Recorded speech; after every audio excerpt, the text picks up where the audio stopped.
13. A feeling of oppression and drowsiness overcame Edna during the service. Her head began to ache, and the lights on the altar swayed before her eyes. Another time she might have made an effort to regain her composure, but her one thought was to quit the stifling atmosphere of the church and reach the open air. She arose, climbing over Robert's feet with muttered apology. Old Monsieur Favel, flurried, curious, stood up, but upon seeing that Robert had followed Miss Pontellier, he sank back into his seat. He whispered an anxious inquiry of the lady in black, who did not notice him or reply, but kept her eyes fastened upon the pages of her velvet prayer book. "I felt giddy and almost overcome," Edna said, lifting her hands instinctively to her head and pushing her straw hat up from her forehead. "I couldn't have stayed through the service." They were outside in the shadow of the church. Robert was full of solicitude. "It was folly to have thought of going in the first place, let alone staying.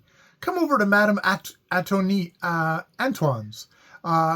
You can rest there." He took her arm and led her away, looking anxiously and continuously down into her face. How still it was, with only the voice of the sea whispering through the reeds that grew in the salt-water pools. The long line of little gray, weather-beaten houses nestled peacefully among the orange trees. It must have always been God's day on that low, drowsy island, Edna thought. They stopped, leaning over a jagged fence made of sea drift, to ask for water. A youth, a mild-faced Acadian, was drawing water from the cistern, which was nothing more than a rusty buoy, with an opening on one side sunk in the ground.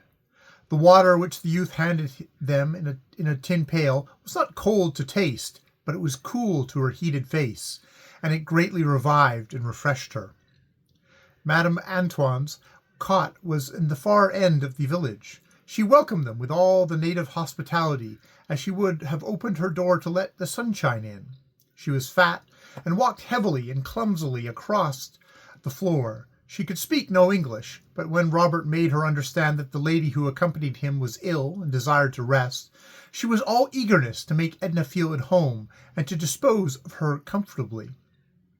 The whole place was immaculately clean, and the big four-posted bed, snow-white, invited one to repose.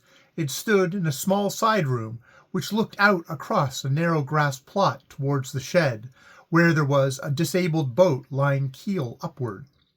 Madame Antoine had not gone to Mass. Her son Tony had, but she supposed he would soon be back, and she invited Robert to be seated and wait for him. But he went and sat outside the door and smoked. Madame Antoine busied herself in the large front room, preparing dinner. She was boiling mullets over a few red coals in the huge fireplace. Edna, left alone in the little side room, loosened her clothes, removing the greater part of them.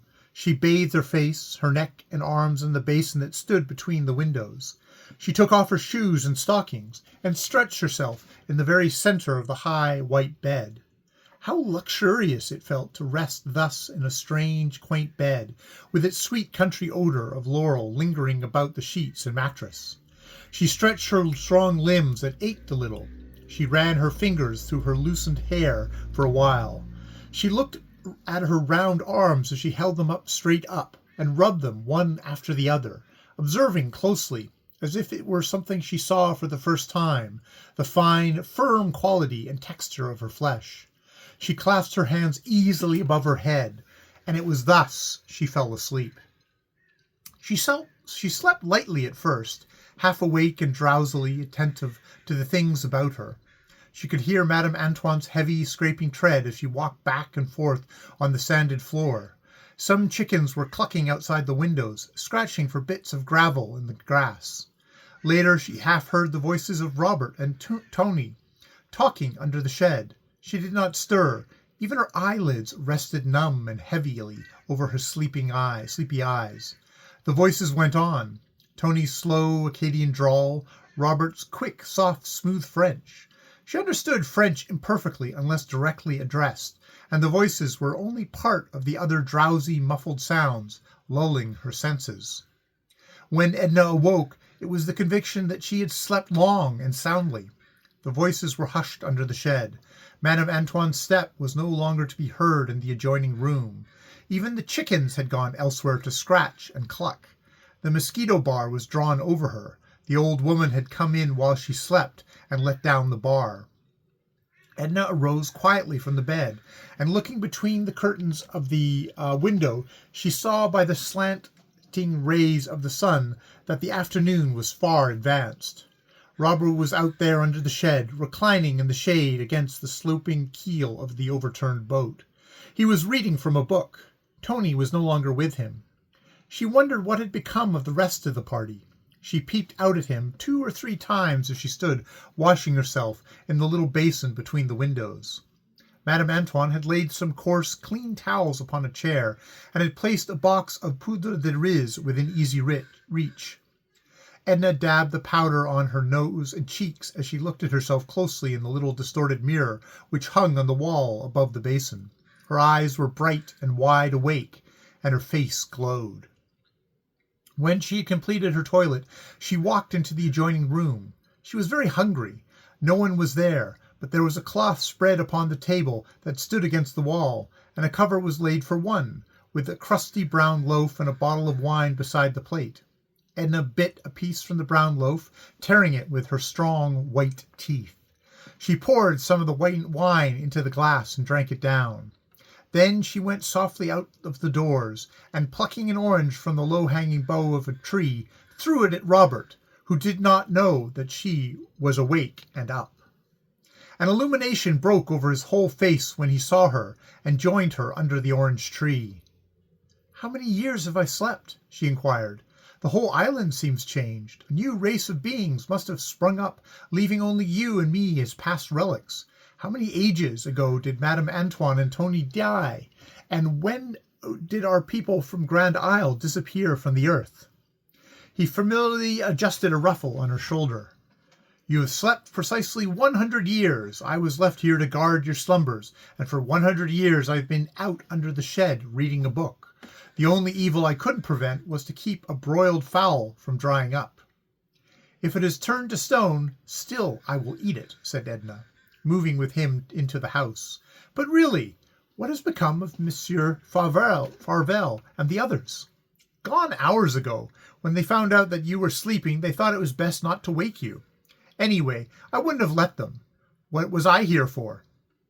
"I wonder if Léonce will be uneasy," she speculated, as she seated herself at the table. "Of course not. He knows you are with me," Robert replied, as he busied himself among the sundry pans and covered dishes which had been left standing on the hearth. "Where are Madame Antoine and her son?" asked Edna. "Gone to Vespers, and to visit some friends, I believe. I am to take you back in Tony's boat whenever you are ready to go." He stirred the smoldering ashes till the broiled fowl began to sizzle afresh. He served her with no mean repast, dripping the coffee anew and sharing it with her. Madame Antoine had cooked little else than the mullets, but while Edna slept, Robert had foraged the island. He was childishly gratified to discover her appetite and to see the relish with which she ate the food which he had procured for her. "Shall we go right away?" she asked, after draining her glass and brushing together the crumbs of the crusty loaf. "The sun isn't low as it will be in 2 hours," he answered. "The sun will be gone in 2 hours." "Well, let it go. Who cares?" They waited a good while under the orange trees, till Madame Antoine came back, panting, waddling with 1,000 apologies to explain her absence. Tony did not dare to return. He was shy, and would not willingly face any woman, except his mother. It was very pleasant to stay there under the orange trees, while the sun dipped lower and lower, turning the western sky to flaming copper and gold. The shadows lengthened and crept out like stealthy, grotesque monsters across the grass. Edna and Robert both sat upon the ground, that is, he lay upon the ground beside her, occasionally picking at the hem of her muslin gown. Madame Antoine seated her fat body, broad and squat, upon a bench beside the door. She had been talking all afternoon, and had wound herself up to the storytelling pitch. And what stories she told them! But twice in her life she had left the Chemnere Camanada, and then for the briefest span. All her years she had squatted and waddled there upon the island, gathering legends of the Bartarians, and the sea. The night came on, with the moon to lighten it. Edna could hear the whispering voices of dead men and the click of muffled gold. When she and Robert stepped into Tony's boat with the red lantern sail, misty spirits' forms were prowling in the shadows and among the reeds, and upon the water were phantom ships, speeding to cover. End of 13.